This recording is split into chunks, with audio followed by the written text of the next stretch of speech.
Kančia egzistuoja. Kodėl? Vienas iš sunkiausių klausimų, su kuriais susidurime savo gyvenimuose. Kodėl egzistuoja kančia? Jei Dievas yra geras ir visagalis, kodėl Jisai leidžia skausmą, ligas, karus ir neteisybės? Biblija nemeluoja apie pasaulio realybę.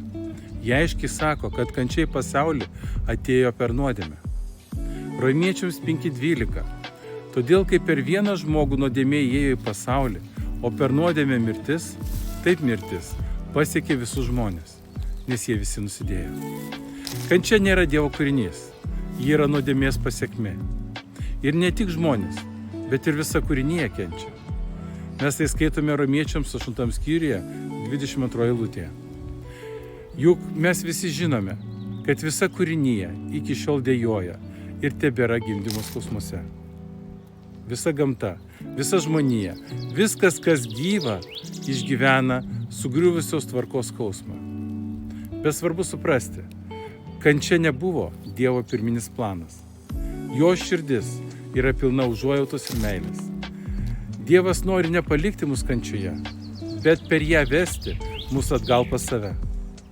Kitame video pakalbėkime apie nuostabią tiesą. Dievas nėra toli nuo mūsų skausmo akivaizdoje, nes Jisai pats patyrė kančią.